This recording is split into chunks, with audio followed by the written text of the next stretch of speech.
Сайн уу Библи? Сүмийг орхисон Бурхны алдар.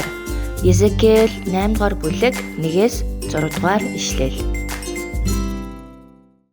Библийн хуучин гэрээний номнууд донд их иш үзүүлэгчдийн ном гэж нэрлэгддэг номнууд байдаг.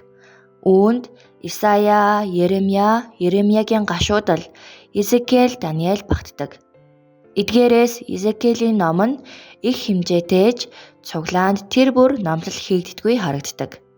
Учир нь үзэгдэл гэж нэрлэгддэг тайлбарлахад хэцүү үйл явдлуудыг давтамжтайгаар өгүүлдэг юм.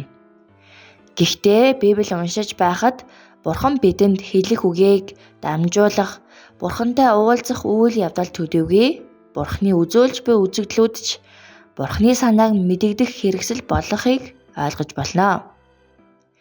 Эхэндээ хэцүү санагдаж магадгүй ч энэ сарын турш Есекиэл номыг аажмаар уншин түүнд нуугдсан Бурханы санааг ойлгон сурахыг зорьцгоё.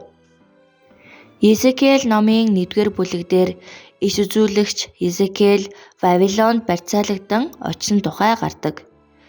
Тэрбээр Хебар гоолын ирэг дээр хэлсэн үгэндээ Израилийн газар өмнөхөөс илүү их гай зовлонд өртөх болно.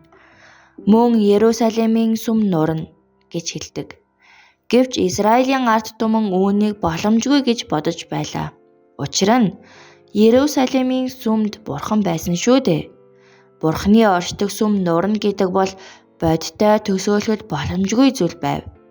Мөн Иерусалимд үлдсэн хүмүүс байсан бөгөөд тэд барьцаалагдан ирсэн ч удахгүй Иерусалим руу буцнаа гэж итгэж байлаа.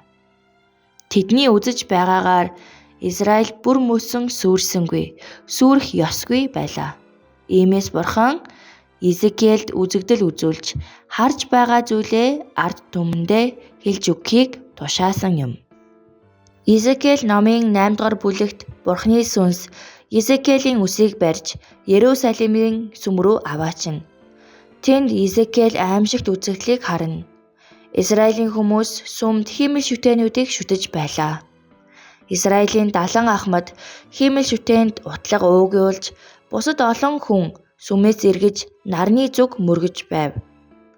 Бурхан Есекиэлд хэлсэн нь "Чи энэ аимшигт үзэгдлийг харж байна уу? Илүү жигшүүртэй зүйлсийг харуулах болно." Бурхан Израилийн ард түмэн түүнээс нүур буруулж, хиймэл шүтээнүүдийг шүтэж, сүмд бусад бурхтад мөргөж байгааг харуулж, ингэснээр ард түмнийг түүнээс холдуулж байгааг харуулсан юм. Эцэст нь Есекиэл номын 10 дугаар бүлэгт Бурханы сүр жавхлан сүмийн зүүн хаалгаар гарч сүмийг орхихыг харуулдаг. Ихэнх хүн Израиль Вавилоны цэрэгт ялагдаж Бурханы сүм нурсан гэж боддог. Гэвч өнөөдрийн номлол нь Вавилоны цэрэг ирэхээс өмнө Бурхан аль хэдийн Иерусалимийн сүмийг орхисон бөгөөд ингэснээр Израиль сүрсэн гэж тайлбарладаг. Хэрэв Бурханы ард түмэн ариун амьдралын замаар амьдарч Бурханы хүсэл дагаж мөрдөхгүй юм бол Бурханы сүр жавхлан сүмээс гарч хамгийн хайртай сүм нь ч эцэст нь нурна гэдгийг энэ үг зааж өгч байна.